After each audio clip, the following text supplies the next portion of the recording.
44তম জাতীয় বিজ্ঞান ও প্রযুক্তি সপ্তাহ ও 7ম বিজ্ঞান অলিম্পিয়াড 2022 আজকের এই দিনে আমরা এখানে দেখতে পাচ্ছি একটা প্রজেক্ট রয়েছে, যে প্রজেক্টটা মাধ্যমিক পর্যায়ে এখানে অংশগ্রহণ করছে BIAM laboratory school and college.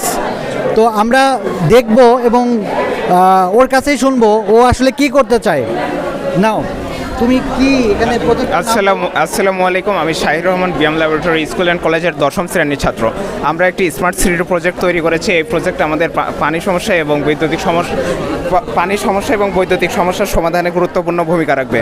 আমাদের এই প্রজেক্টের শুরুতে রয়েছে সোলার প্যানেল, যেটা ফুটপাতে স্থাপন করা হবে এবং এর মধ্য দিয়ে আমরা বিদ্যুৎ সমস্যাকে সমাধান করতে পারবো। 50 স্কোয়ার মিটার সোলার প্যানেল থেকে আমরা বছরে 7560 কিলোওয়াট আওয়ার বিদ্যুৎ উৎপাদন করতে পারবো। এর ফলে আমরা যদি এটা বড় আকারে করি, তা আমাদের দেশের জাতীয় বিদ্যুতের চাহিদা পূরণ করতে সক্ষম হবে। প্রজেক্টের আমরা দ্বিতীয় ভাগে আমরা যে একটি ম্যানমেড ওয়াটার রিজার্ভার তৈরি করেছি, যাতে নদী থেকে বা বিল থেকে পানি আসতে পারে এবং এই ধরনের পানি আবার কৃষিকাজে যেতে পারে। এর ফলে কোনো ধরনের খরচ হওয়া ছাড়াই আমরা বিপুল পরিমাণ পানিটা কখন আসবে? এটা সাধারণত যখন বর্ষাকাল এবং ইয়েতে আসবে এবং পানি থাকবে যখন, হ্যাঁ, তখন এটা পানিতে জমা হবে এবং যখন আমাদের মৌসুমি বিভিন্ন ফল ফসল চাষ করার প্রয়োজন হবে, তখন এই জায়গা থেকে পানি দেওয়া হবে। এর ফলে আমাদের বিভিন্ন ধরনের পানি এবং বিদ্যুৎ সমস্যার সমাধান করা যাবে।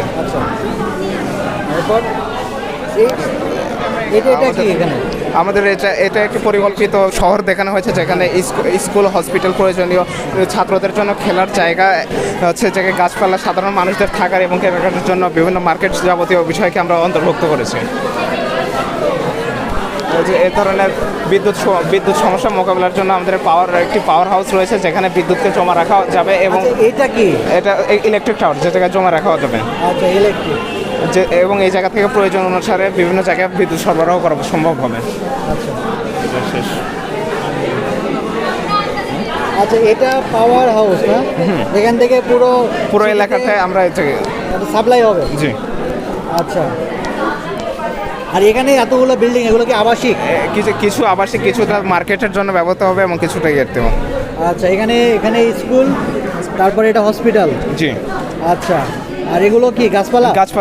হসপিটাল এবং স্কুলের চারপাশে থাকলে মানুষ, ছাত্র এবং রোগী উভয়েরই উপকার হবে, পর্যাপ্ত অক্সিজেন এবং পাওয়া সম্ভব হবে। আচ্ছা। তাহলে প্রজেক্টের নামটা কি হচ্ছে? আমাদের প্রজেক্টের নাম স্মার্ট সিটি।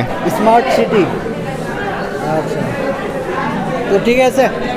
তো অনেক সুন্দর স্মার্ট সিটি গড়ে উঠুক বারবার প্রত্যেকটা জেলাতে। সবাইকে ধন্যবাদ।